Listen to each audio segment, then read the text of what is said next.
OTP share পাকিস্তানে পলাতক এক পাকিস্তান ওটিপি শেয়ার করে গতকাল বহরমপুর থেকে এসটিএফ এর হাতে গ্রেফতার হয় সুমন শেখ। এর আগে এই মামলায় জোয়েব নামে এক যুবককে গ্রেফতার করেছিল এসটিএফ। আমি ডিটেল জানবো আমার সহকর্মী কৌশিক ঘোষ এই মুহূর্তে রয়েছে। কৌশিক, ভারতীয় সিম ব্যবহার করে ওটিপি জেনারেট করে পাকিস্তানে পাঠানোর এই যে অভিযোগ, সেটা কিভাবে তারা করতো, কিভাবে তাদেরকে পাকড়াও করা গিয়েছে, আর ওটিপি শেয়ার হলোই বা কি কারণে?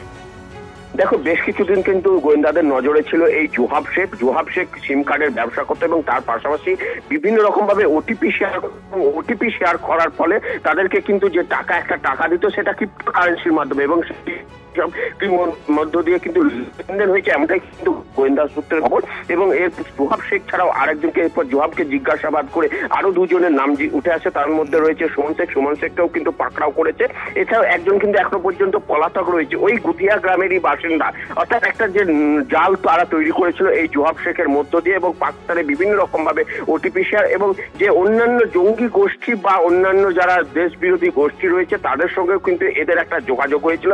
এবং সেই সব এই ওটিপি শেয়ার করার মধ্য দিয়ে ক্রিপ্টো কারেন্সি নিয়ে তারা কিভাবে ব্যবহার করতো সেই সব বিষয়গুলো তারা খতিয়ে দেখছে। কারণ ক্রিপ্টো কারেন্সি মধ্য দিয়ে যেসব টাকা নেওয়া হতো সেটা কি তারা নিজেরাই পেত, বা ওটিপি দেওয়ার জন্য শুধুমাত্র, নাকি এই টাকা অন্য কোথাও স্থানান্তরিত করতো, সেসব বিষয়টিও খতিয়ে দেখা হচ্ছে গোয়েন্দাদের পক্ষ থেকে। তবে জালিয়াতি চক্র, সিম কার্ড জালিয়াতি চক্রের মধ্য দিয়ে ওটিপি শেয়ার, এটা কিন্তু আজকে নতুন নয়, বিগত কয়েক মাস থেকে কিন্তু গোয়েন্দাদের নজরে ছিল।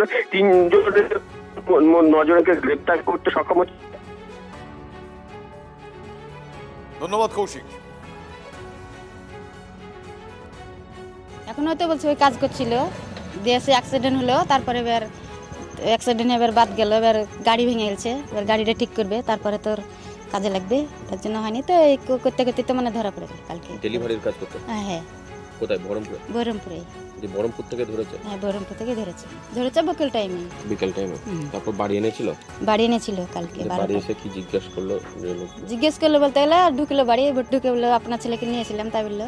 তো ঠিক আছে, আমি ভাবছি তাহলে আমাকে নিয়ে এসেই দিচ্ছে আমার ছেলেকে, তার জন্য ঘরে ঢুকলো। ঢুকার পরে তখন এবার সবই করলো, সহি নিল, তারপরে ভিডিও করে নিল ঘরে, দেখো পর চলে গেলো।